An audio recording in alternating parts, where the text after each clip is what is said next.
Jai Hind, good morning all of you. We all know the situation of COVID-19. So academy decide for your bright future, we transfer your offline lecture to a online platform. Welcome again all of you in 5th semester chemistry. તો આપણે શરૂઆતમાં થોડુંક basic જે છે ત્યાંથી શરૂઆત કરશું. તો ઓર્ગેનિક કેમિસ્ટ્રી સમજવા માટે સૌથી પહેલાં કેટલાક જનરલ પોઈન્ટ સમજવા ખૂબ જ જરૂરી છે. તો આપણે આજે એના વિશે ચર્ચા કરશું. અને આ બધા પોઈન્ટ જે છે બહુ ઇમ્પોર્ટન્ટ છે, બેઝિક છે, પાયો છે. તો ખાસ બધા પોઈન્ટ નોટ્સ કરવાના છે બધાને. અને કાંઈ ક્વેરી હોય તો આપણે એનું સોલ્યુશન પણ કરશું. તમે મને મેઇલ કરી શકો છો અથવા કોમેન્ટમાં પણ જણાવી શકો છો. તો આપણે organic chemistry, we all know the branches of chemistry. તો આપણે શરૂઆત કરીએ કે કેમિસ્ટ્રીની 3 બ્રાન્ચ છે, કદાચ બધાને ખબર જ છે, બરાબર. એમાંની એક બ્રાન્ચ છે ઓર્ગેનિક કેમિસ્ટ્રી. તો આપણે ઓર્ગેનિક કેમિસ્ટ્રીની ચર્ચા કરવાના છીએ. તો ઓર્ગેનિક કેમિસ્ટ્રીના મેઇન 4 પોઈન્ટ આપણે ધ્યાનમાં રાખવા પડે જો આપણે ઓર્ગેનિક કેમિસ્ટ્રી બેઝિકથી હાવ શીખવું હોય, સમજવું હોય, અને જો આપણે રિએક્શન ગોખવી ન હોય તો, બરાબર. તો આપણે સૌથી પહેલાં એલિમેન્ટ્સની વાત કરીએ કે કયા કયા એલિમેન્ટ્સ ઓર્ગેનિક કેમિસ્ટ્રીમાં ઇમ્પોર્ટન્ટ હોય. એના પછી આપણે લેવિસ ડોટ સિમ્બોલની વાત કરશું. એમના પછી વેલેન્સીની વાત કરશું. અને લાસ્ટમાં મોલિક્યુલર સ્ટ્રક્ચર પણ શીખશું. આ 4 વસ્તુ બેઝિક છે અને એના ઉપરથી જ ઓર્ગેનિક કેમિસ્ટ્રીમાં આપણે ઇમ્પ્રુવમેન્ટ લાવી શકીએ. જો કોઈ એમ કહેતું હોય કે અમને કેમિસ્ટ્રી નથી આવડતું તો એમના માટે પણ અહીંયાથી શરૂઆત થાય છે. તો આપણે બધા સ્ટુડન્ટને ધ્યાનમાં રાખીને લેક્ચરથી શરૂઆત કરીએ છીએ, બેઝિક લેક્ચરથી શરૂઆત કરીએ છીએ. તો સૌથી પહેલાં કાર્બનની વાત કરીએ કે ઓર્ગેનિક કેમિસ્ટ્રી. પહેલાં તો આપણે એની ડેફિનેશન દેવી હોય તો શું આપી શકીએ? તો ઘણા એવું કહી શકીએ કે કાર્બનની સ્ટડી હોય એને આપણે ઓર્ગેનિક કેમિસ્ટ્રી કહીએ છીએ.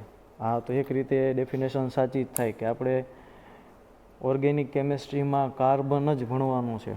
પણ એનાથી આગળ થોડુંક હું સમજાવું કે ખાલી કાર્બન તો કહી શકીએ, પણ એનાથી સારી ડેફિનેશન આપણે જો કોઈ આપવી હોય તો અહીંયા આગળ હું એક બ્લેન્ક શીટમાં સમજાવવાની ટ્રાય કરું છું તમને.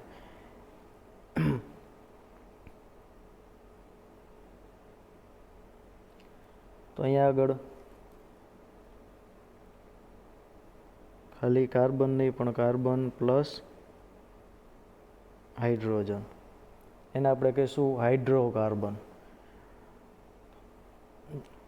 તો ઓર્ગેનિકની ડેફિનેશન આપણે આપી હોય તો એવી રીતે આપી શકીએ, કાર્બન પ્લસ હાઇડ્રોજન, એટલે આપણે એને કહીશું hydrocarbon.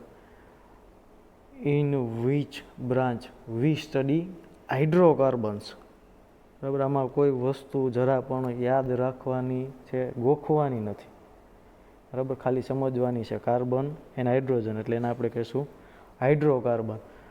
In which branch we study hydrocarbon and its derivatives. બરાબર. તો આપણે આના સંયોજકો અને કાર્બનની જે સ્ટડી છે એને આપણે કહીશું ઓર્ગેનિક કેમિસ્ટ્રી. તો આપણે એક એક્ઝામ્પલથી સમજીએ કે હાઇડ્રોકાર્બન આવું કંઈક સ્ટ્રક્ચર છે, બરાબર છે. તો અહીંયા આગળ CH3 છે, તો હાઇડ્રોકાર્બન્સ થઈ ગયું. હવે આના ડેરિવેટિવ કોને કહેવાય? તો કે એના માટે થઈને આપણે સમજીએ. અહીંયા આગળથી હું એક હાઇડ્રોજન રિમૂવ કરી નાખું, એક અહીંયા આગળ હાઇડ્રોજન આપી દઉં, અહીંયા આગળ હું કંઈક આવું આપી દઉં, તો આના થઈ ગયો ડેરિવેટિવ. તો આ ટાઈપના જે સ્ટ્રક્ચર હોય એ બધાનું સ્ટડી જે છે એ આવશે ઓર્ગેનિક કેમિસ્ટ્રીમાં. તો આઈ હોપ કે બધાને ઓર્ગેનિક કેમિસ્ટ્રીની ડેફિનેશન ખબર પડી ગઈ હશે. કોઈ આમાં ગોખવાની નથી, ખાલી સમજવાનું છે. ઓર્ગેનિક કેમિસ્ટ્રીમાં કોઈ વસ્તુ ગોખવાની છે જ નહીં. આપણે બધી વસ્તુ સ્ટેપ બાય સ્ટેપ સમજવાની ટ્રાય કરશું.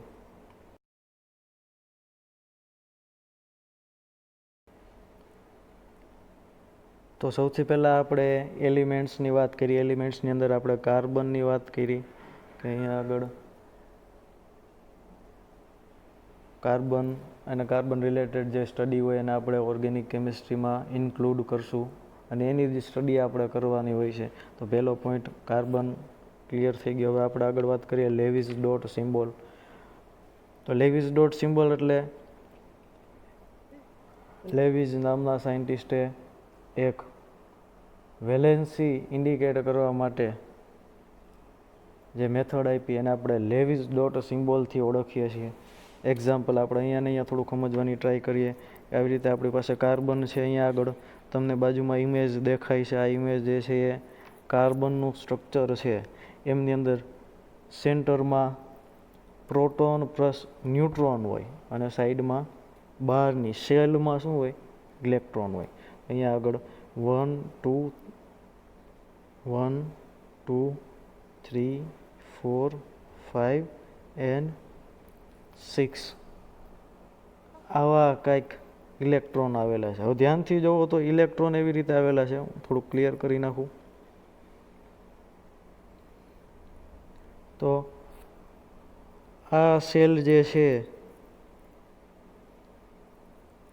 સૌથી પહેલાં બધાને સેલની ખબર હશે. સૌથી પહેલાં આવે 1s 2 પછી 2s પછી 2p. તો 1sમાં 2 ઇલેક્ટ્રોન હોય તો એને ફૂલ ફિલ સેલ કહેવાય. અહીંયા આગળ કાર્બનમાં આ જે મેં રાઉન્ડ કર્યું છે રેડ કલરથી એ 1s છે અને એમાં 2 ઇલેક્ટ્રોન છે એટલા માટે એની 1s2 કમ્પ્લીટલી ફિલઅપ છે. એનાથી આગળની વાત કરીએ તો આ સેલ જે છે એમાં હું થોડો કલર ચેન્જ કરીને તમને ઇન્ડિકેટ કરું.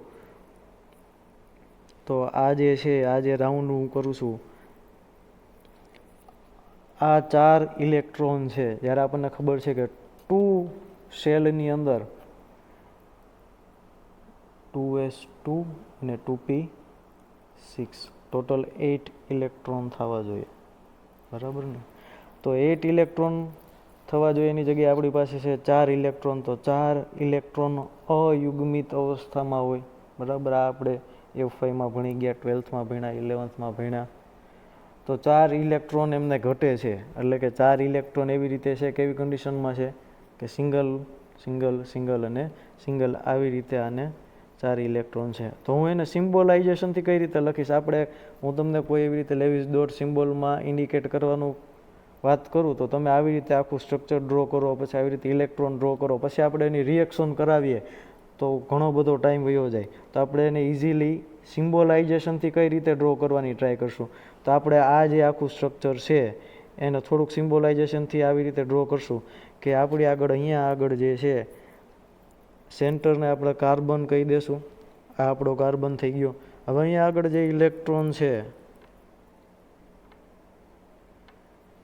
આ બધા ઇલેક્ટ્રોનને આપણે આવી રીતે ડોટથી ઇન્ડિકેટ કરશું. તો ચારેય બાજુ એક એક ઇલેક્ટ્રોન છે તો આપણે એને આવી રીતે ડોટથી સિમ્બોલાઇઝેશન કરશું.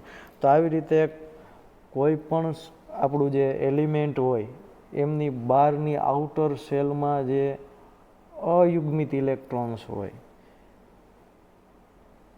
બરાબર, એને આઉટર સેલને જે આપણે ઇન્ડિકેટ કરીએ છીએ ડોટથી એને આપણે લેવિસ ડોટ સિમ્બોલથી ઓળખીએ છીએ. તો કાર્બન જે છે એને આવું ઇઝી એક્ઝામ્પલ આપ્યું મેં. તો આવી રીતે આપણે કરી શકીએ. સેમ એવી જ રીતે થોડાક વધારે એક્ઝામ્પલ કરીએ. તો અહીંયા આગળ આપણે બ્લેન્ક શીટમાં વયા જઈએ. તો અહીંયા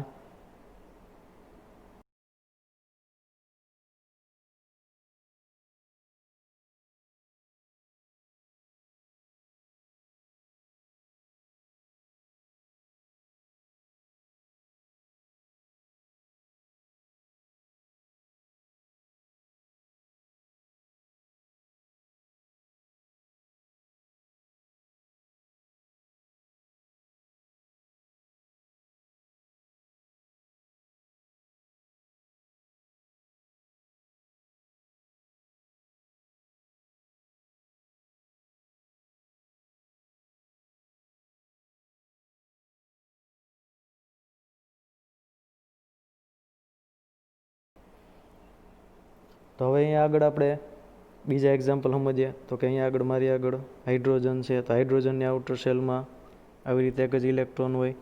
બરાબર? હાઇડ્રોજનથી આગળ સમજીએ કે મારી પાસે ઓક્સિજન હોય. તો ઓક્સિજન હોય તો આઉટર શેલમાં કેટલા ઇલેક્ટ્રોન હોય ભાઈ?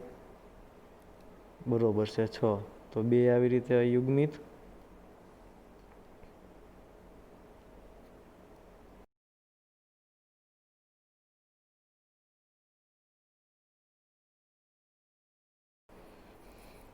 તો આવી રીતે 2 પેરમાં ઇલેક્ટ્રોન અને 2 ઇલેક્ટ્રોન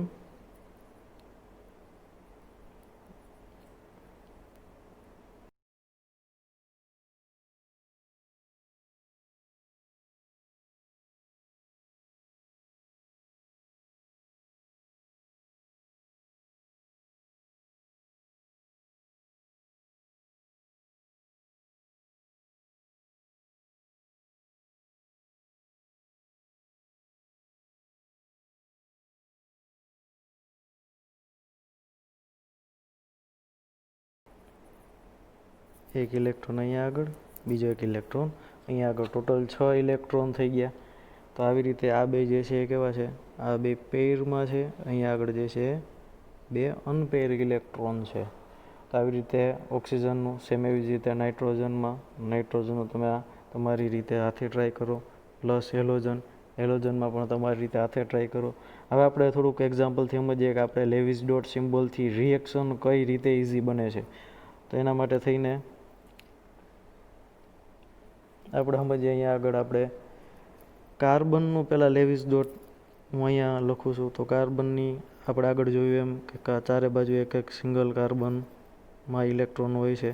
તો આવી રીતે આ કાર્બનનું લેવિસ ડોટ થયું. હવે અહીંયા આગળ હું બાજુમાં લખું છું હાઇડ્રોજનમાં એક જ લેવિસ ડોટ. બરાબર. તો આ શું દર્શાવે છે કે કાર્બન પાસે 4 અયુગ્મિત ઇલેક્ટ્રોન છે. અહીંયા આગળ હાઇડ્રોજનમાં શું દેખાડે છે? આ એક. તો કે હાઇડ્રોજન પાસે પણ એક અયુગ્મિત ઇલેક્ટ્રોન છે. તો બે પાસે અયુગ્મિત ઇલેક્ટ્રોન છે. તો બે વચ્ચે એક બોન્ડ ફોર્મેશન થાય, બે કા બીજા બોન્ડથી જોઈન્ટ થાય અને આવું કંઈક CH પોસિબલ થાય. સેમ એવી જ રીતે હું અહીંયા આગળ બીજી બાજુ એક હાઇડ્રોજન આપી દઉં, સેમ એવી જ રીતે ત્રીજી બાજુ હાઇડ્રોજન આપી દઉં, સેમ એવી જ રીતે ચોથી બાજુ હાઇડ્રોજન આપી દઉં. તો આવી રીતે કાર્બનની 4 બાજુ હાઇડ્રોજન એટેચ થાય અને આપણે એને એકોર્ડિંગ ટુ લેવિસ ડોટ સિમ્બોલથી ઇન્ડિકેટ કરી શકીએ. હું અહીંયા ખાલી એમને લખી નાખું છું હાઇડ્રોજન અને હાઇડ્રોજન. તો આવી રીતે કાર્બનની 4 બાજુ હાઇડ્રોજન આપણે એનું સ્ટ્રક્ચર જે છે એ સમજવા માટે લેવિસ ડોટ સિમ્બોલ ઇમ્પોર્ટન્ટ છે. તો આટલી વસ્તુ ક્લિયર થઈ ગઈ.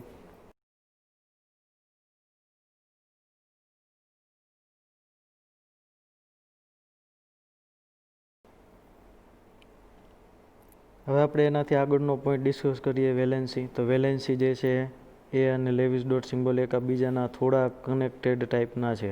હવે અહીંયા આગળ હું વેલેન્સીમાં ખાલી એક વધારાનું સેન્ટેન્સ એડ કરીશ કે નંબર ઓફ અનપેઇડ ઇલેક્ટ્રોન. હવે થોડુંક સમજીએ. તો કાર્બન માટે તો બે સેમ જ થાય કે લેવિસ ડોટ આવી રીતે 4 છે તો એની વેલેન્સી પણ કેટલી થાય? 4. કેમ કે બધા ઇલેક્ટ્રોન કેવા છે? અનપેઇડ. હવે અહીંયા આગળ આપણે સમજીએ કે અનપેઇડ કઈ રીતે હોય. તો કે અહીંયા આગળ માની લ્યો કે ઓક્સિજન છે આપણી પાસે. ઓક્સિજનમાં આપણે સિમ્બોલાઇઝેશન કર્યું આવી રીતે પેરમાં અને એક અનપેઇડ અને બીજો અનપેઇડ. ટોટલ આઉટર શેલમાં જે ઇલેક્ટ્રોન છે એ 1 2 3 4 5 એન્ડ 6. તો આઉટર શેલમાં 6 ઇલેક્ટ્રોન હોય. એમાંથી આ બે ઇલેક્ટ્રોન પેરમાં છે, આ બે ઇલેક્ટ્રોન પેરમાં છે. હવે આ જે ઇલેક્ટ્રોન છે આ અનપેઇડ છે અને આ ઇલેક્ટ્રોન પણ કેવો છે? અનપેઇડ. તો અહીંયા આપણા જે એલિમેન્ટ છે ઓક્સિજન, એમની અંદર અનપેઇડ ઇલેક્ટ્રોન કેટલા થયા? 2. તો અનપેઇડ ઇલેક્ટ્રોન 2 હોય ઇટ મીન્સ કે આ બોન્ડ કેટલા બનાવી શકે? તો કે અહીંયા આગળથી આવી રીતે 1, અહીંયા આગળથી આવી રીતે 1. તો આવી રીતે ટોટલ જેટલા અનપેઇડ ઇલેક્ટ્રોન હશે એટલા એ બોન્ડ બનાવશે. હવે આપણે એને થોડાક આગળ ડિસ્કસ કરીએ મોલેક્યુલર સ્ટ્રક્ચર. તો મોલેક્યુલર સ્ટ્રક્ચર જે છે એ પણ આપણે લાસ્ટમાં લેશું. પહેલાં થોડુંક ટેબલમાં સમજવાની ટ્રાય કરીએ.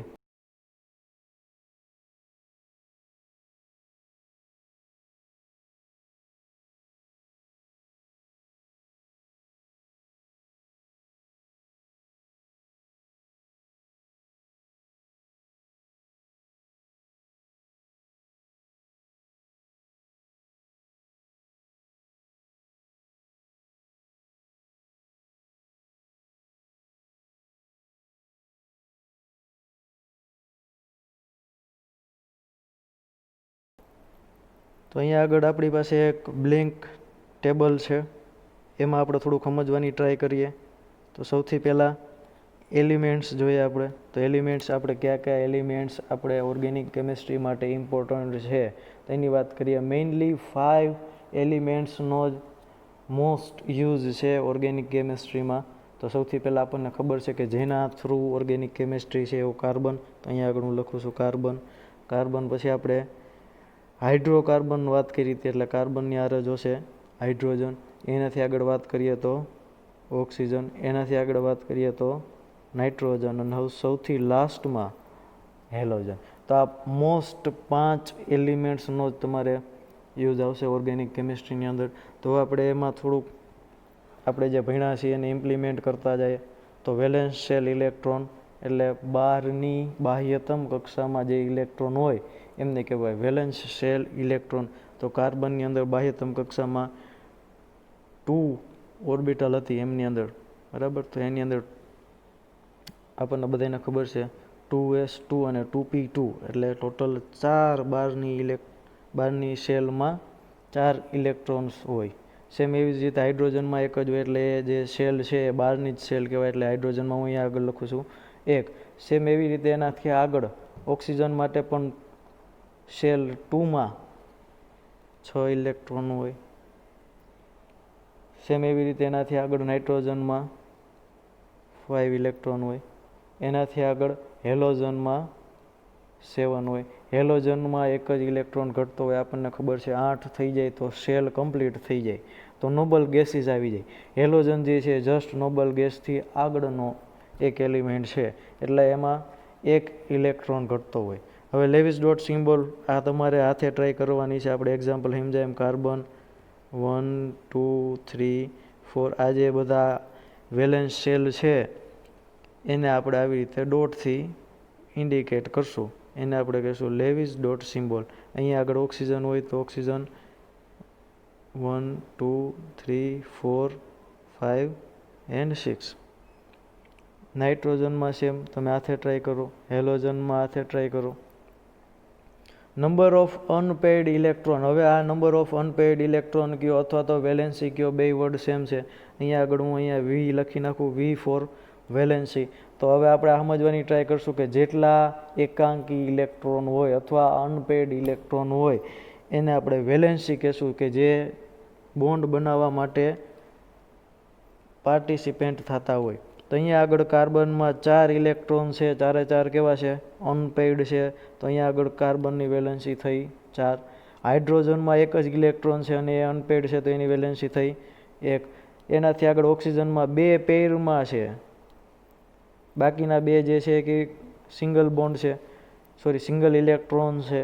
તો એને આપણે કહેશું 2 અનપેઇડ ઇલેક્ટ્રોન. તો આ 2 અનપેઇડ છે એટલા માટે એની વેલેન્સી થઈ 2. સેમ એવી રીતે નાઇટ્રોજનમાં તમે કર્યું તો એની અંદર 3 ઇલેક્ટ્રોન થયા. હેલોજનમાં 8 થવા માટે એક જ ઘટે, તો 3 પેર હશે અને એક અનપેઇડ.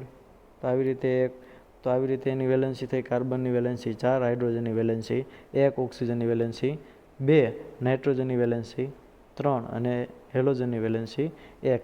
હવે વેલેન્સી ઉપરથી આપણને ખબર છે, વેલેન્સીના બેઝ ઉપરથી આપણે એમનું બોન્ડ ફોર્મેશન કરાવી શકીએ. માની લ્યો કે અહીંયા આગળ મારી આગળ કાર્બન છે તો અને એક હાઇડ્રોજન છે, તો બેયને અમારે બોન્ડ બનાવવા હોય તો અહીંયા આગળ હાઇડ્રોજનની વેલેન્સી 1 છે જ્યારે કાર્બનની વેલેન્સી 4 છે. તો મારે હાઇડ્રોજનની સાથે કાર્બનની સાથે 4 હાઇડ્રોજન જોઈએ.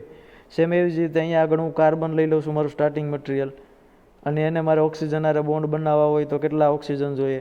તો કે ઓક્સિજનની વેલેન્સી છે 2 અને કાર્બનની છે 4. તો 4 વેલેન્સી કમ્પ્લીટ કરવા માટે 2 ઓક્સિજનની જરૂર પડે, બરાબર. Is that clear? સેમ એવી રીતે હેલોજનમાં વેલેન્સી 1 છે, તો એના માટે થઈને આપણે 4 હેલોજનની જરૂર પડે.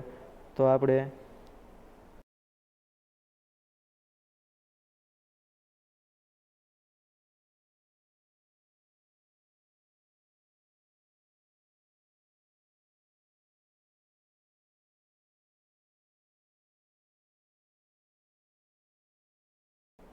અહીંયા આગળ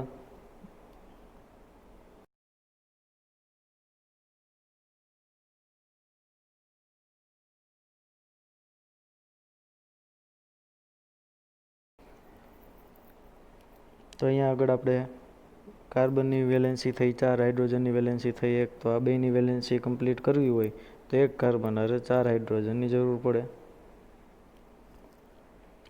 સેમ એવી જ રીતે કાર્બન છે, કાર્બનની હારે મારે ઓક્સિજન, તો કાર્બનની વેલેન્સી 4 છે, ઓક્સિજનની વેલેન્સી 2 છે. તો અહીંયા આગળથી મારે 2 ઓક્સિજનની જરૂર પડે. આ 2 બોન્ડ બનાવે, આ કાર્બન હારે આ 2 બોન્ડ બનાવે. તો સેમ ઇઝીલી આવી રીતે આપણે સ્ટ્રક્ચરનું ફોર્મેશન સમજી શકીએ અને એના ઉપરથી આપણે સ્ટ્રક્ચર પણ સમજી શકીએ. તો હવે આપણે નેક્સ્ટ લેક્ચરમાં એના સ્ટ્રક્ચરની વાત કરશું. સ્ટ્રક્ચર સમજાય પછી થોડીક રિએક્શનમાં આગળ વાત કરશું, એસિડ બેઝ કન્સેપ્ટ ક્લિયર કરશું અને પછી આપણા ચેપ્ટરમાં આગળ વાત કરશું. એની પહેલાં એક બીજો ટોપિક થોડોક ઇમ્પોર્ટન્ટ અને નાનો એવો ટોપિક કે સ્પેસિફિકેશન ઓફ કાર્બન. તો કદાચ હવે આપણે OMR બેઝ પણ પેપર સ્ટાઇલ આવી શકે, તો એના માટે થઈને ખાસ નાના નાના પોઈન્ટ પણ ડિસ્કસ કરશું. તો સ્પેસિફિકેશન ઓફ કાર્બન, તો કાર્બનની સ્પેસિફિકેશન મેઇનલી 4 ટાઈપની સ્પેસિફિકેશન હોય છે, આપણે સમજવાની ટ્રાય કરીએ.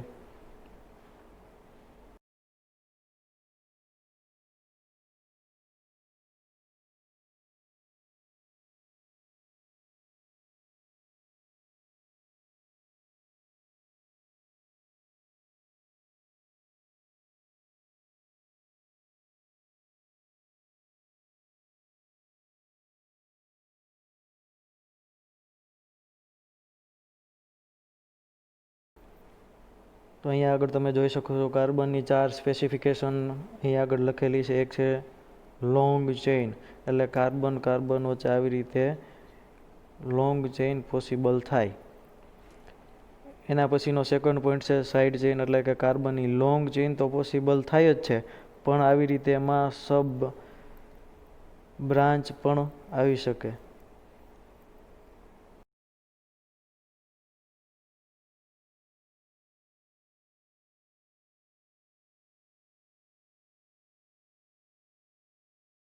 તો અહીંયા આગળ 2 વસ્તુ ક્લિયર થઈ, કાર્બનની લોંગ ચેઇન, કાર્બનની સાઇડ ચેઇન. હવે રિંગ સ્ટ્રક્ચર, કાર્બન લોંગ ચેઇનમાં તો પોસિબલ થાય છે, પણ એ રિંગ સ્ટ્રક્ચરમાં પણ પોસિબલ થાય.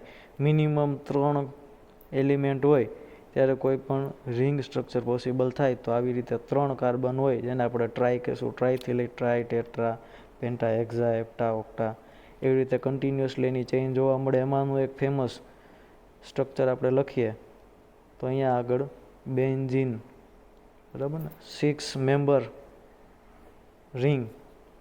તો આ એક આપણને બધાને ખબર છે ઓર્ગેનિકમાં બહુ ઇમ્પોર્ટન્ટ સ્ટ્રક્ચર છે. તો આવી રીતે રિંગ સ્ટ્રક્ચર પણ પોસિબલ થાય. અને સૌથી લાસ્ટમાં bond between carbon and carbon, તો કાર્બન અને કાર્બન વચ્ચે બોન્ડ, તો અહીંયા આગળ કાર્બન અને કાર્બન વચ્ચે સિંગલ બોન્ડ પોસિબલ થાય, કાર્બન અને કાર્બન વચ્ચે ડબલ બોન્ડ પોસિબલ થાય, કાર્બન અને કાર્બન વચ્ચે ટ્રિપલ બોન્ડ પણ પોસિબલ થાય. હવે કાર્બનની વેલેન્સી 4 છે, તો મારો ક્વેશ્ચન એ છે કાર્બન કાર્બન વચ્ચે 4 બોન્ડ શું કામે પોસિબલ ન થાય? બરાબર, આનો આન્સર તમારે લોકોએ આપવાનો છે. જો ન આવડે તો હું લાસ્ટમાં એનું ક્લેરિફિકેશન કરશું, આપણે એની 3D ડાયાગ્રામથી ડિસ્કસ કરશું. તો કાર્બન કાર્બન વચ્ચે સિંગલ બોન્ડ, ડબલ બોન્ડ અને ટ્રિપલ બોન્ડ પોસિબલ થાય. એટલા માટે પણ આ એક એનું સ્પેસિફિકેશન છે. તો કાર્બનના આ ટાઈપના સ્પેસિફિકેશન થયા. તો આપણે અહીંયા સુધી આજના લેક્ચરમાં રાખીએ.